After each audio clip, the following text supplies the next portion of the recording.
Fracaso rotundo. El presidente ecuatoriano Daniel Noboa sufrió un duro revés cuando la Corte Constitucional de Ecuador emuló su estado de excepción, dejando expuesto al ridículo internacional. La medida, decretada en un intento desesperado por controlar la delincuencia, fue considerada inconstitucional por el máximo tribunal del país, demostrando así las esperanzas de Noboa de imponer su autoridad. Intentando emular el éxito de Nayib Bukele en El Salvador, Noboa se colgó de la fama del mandatario salvadoreño implementando políticas similares. Sin embargo, la estrategia fracasó estrepitosamente, evidenciando la falta de fundamentos y dejando al presidente ecuatoriano en una posición comprometida ante la opinión pública. Los detalles, a continuación.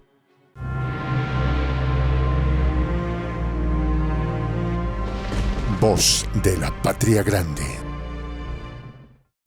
El presidente ecuatoriano Daniel Noboa se encuentra en el ojo del huracán después de que la Corte Constitucional de Ecuador asestara un golpe fulminante a su gobierno.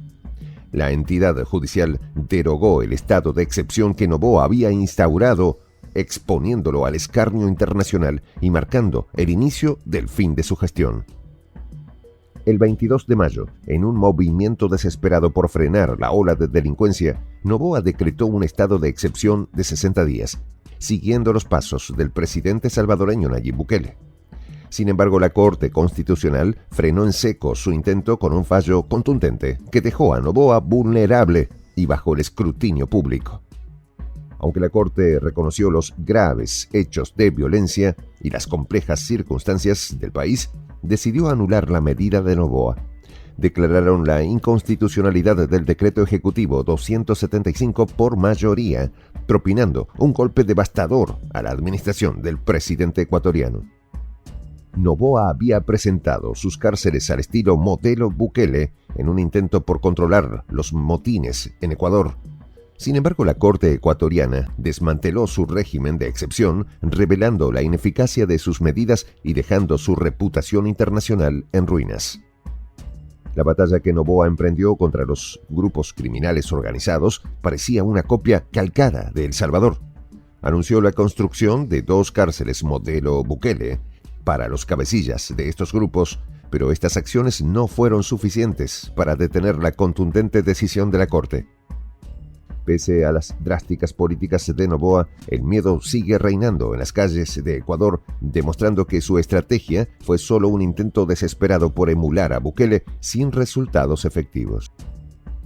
Intentando diferenciar su política de seguridad de la de Bukele, Noboa afirmó que sus medidas se centran en el empleo y el desarrollo humano. Sin embargo, sus declaraciones no lograron calmar las críticas ni revertir la determinación de la Corte Constitucional. Durante su intervención en la Tribuna F, Casa de América en Madrid, Noboa se distanció de la política de mano dura contra la delincuencia que prevalece en Latinoamérica. Subrayó la importancia de la educación y el empleo juvenil en la seguridad, pero su discurso no ocultó el fracaso de sus políticas ante la firme decisión judicial. ¿Qué motivó a la Corte a tomar tal decisión? La explicación radica en que, para considerar un conflicto armado interno, es necesario evaluar 2 parámetros clave: la organización del grupo armado y la intensidad de las hostilidades. La institución jurídica señaló que ni el decreto de Noboa ni los informes que lo respaldan mencionan indicios relacionados con estos parámetros, desmantelando así la base de su justificación. La Corte fue clara al enfatizar que la medida de Noboa no cumple los requisitos previstos en la Constitución. No obstante, subrayaron que no ignoran los graves hechos de violencia ni las complejas circunstancias que el país atraviesa. El fallo expuso la falta de fundamentos en la decisión presidencial. Además, la Corte aclaró que su determinación no afecta las facultades previstas en el ordenamiento jurídico ordinario para que el Ejecutivo emplee a las Fuerzas Armadas con el fin de cumplir su misión constitucional. Aunque Noboa podría seguir utilizando las fuerzas del Estado, deberá hacerlo siempre dentro del marco legal establecido, resaltando la importancia del respeto a la ley. El estado de excepción que decretó el pasado 22 de mayo tenía una duración de 60 días. El régimen implementado por Noboa afectaba a las provincias de Los Ríos, Guayas, Santa Elena, Manabí, El Oso, Sucumbíos, Orellana y el cantón Camilo Ponce Enríquez de Azuay. Sin embargo, este intento de control fue desmantelado por la decisión judicial. Según un comunicado de la presidencia, el gobierno nacional identificó que los grupos de tráfico ilegal de estupefacientes y actividades subversivas se han atrincherado y han concentrado sus acciones criminales principalmente en estas zonas. A pesar de esta justificación, la Corte Constitucional no se convenció de la necesidad del estado de excepción. Noboa afirmó que este nuevo estado de excepción marcaba el inicio de la segunda fase de la lucha contra las actividades subversivas en Ecuador. La ambiciosa declaración de Noboa se desvaneció bajo la lupa de la Corte, que consideró insuficientes las razones del Ejecutivo para justificar la medida, destacando que no es la primera vez que Noboa recibe un revés del organismo, a diferencia de Bukele.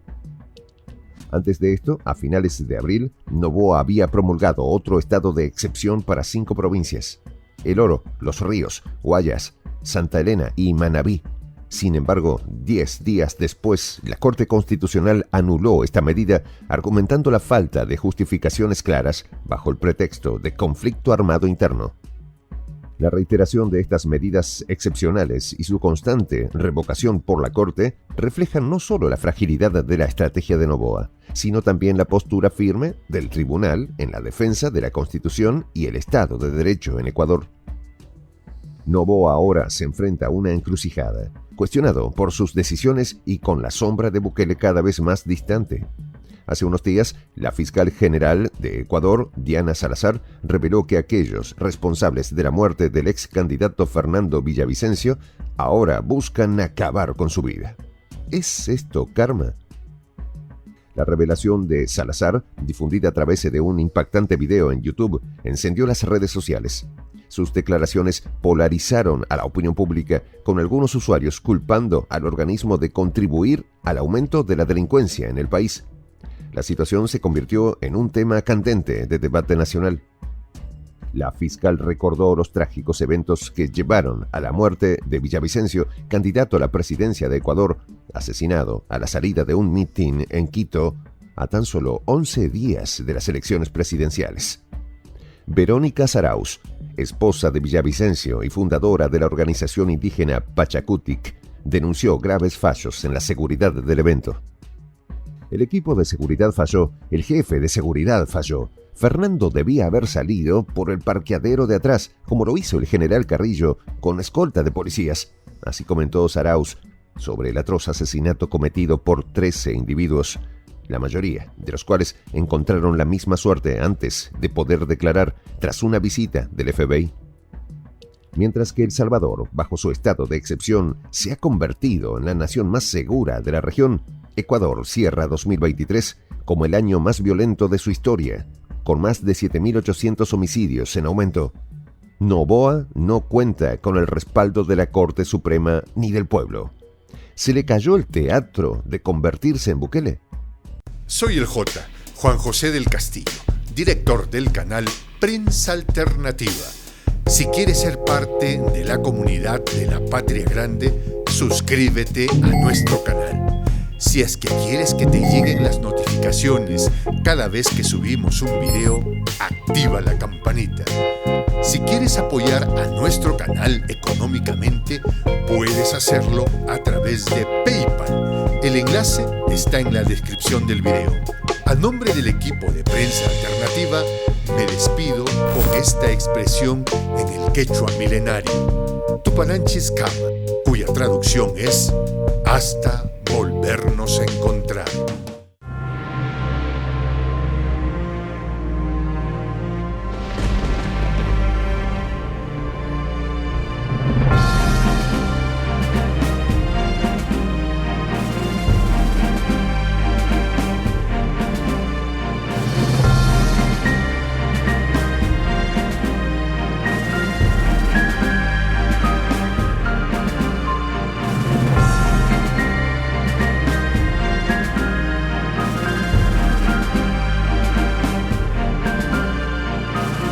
Voz de la Patria Grande.